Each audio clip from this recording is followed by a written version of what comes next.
এই আন্দোলন সংগ্রামের মাস্টার মাইন্ড দেশের জনগণ,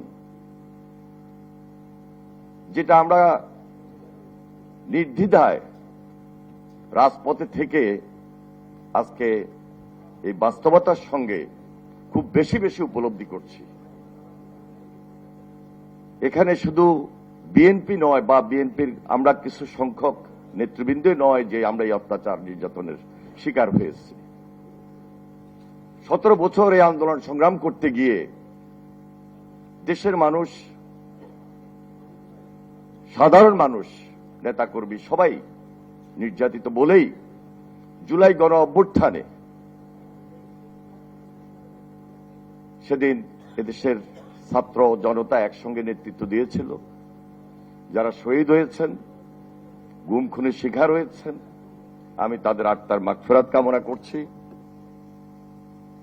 এই বাংলাদেশের নতুনভাবে যে চিন্তা, এই বাংলাদেশকে নতুনভাবে যে গড়া, সেই দিকটাকে আমরা সবচেয়ে বেশি প্রাধান্য দিই এবং তা করতে হলে বাংলাদেশে ফ্যাসিবাদ বিরোধী যে ঐক্য, এই ঐক্যটাকে সবচেয়ে বেশি সুদৃঢ় করতে হবে।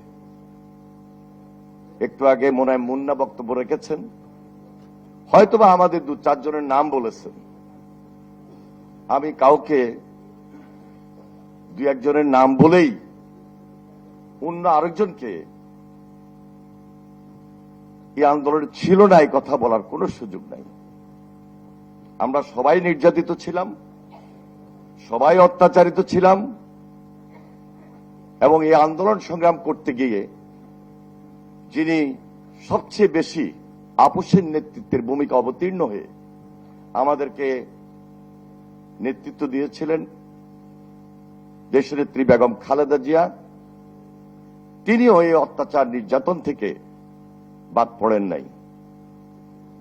বিশেষ করে 2018-তে 18 নির্বাচনের পর ভারপ্রাপ্ত চেয়ারম্যান জনাব তারেক রহমান সরাসরি যার গাইডেন্স এই দেশবাসীকে একত্র করার মধ্য দিয়ে সর্বশেষ এই জুলাই আন্দোলনে শেখ হাসিনা পালিয়ে যেতে বাধ্য হয়েছে। আমি তারেক রহমানের প্রতিও কৃতজ্ঞতা প্রকাশ করছি।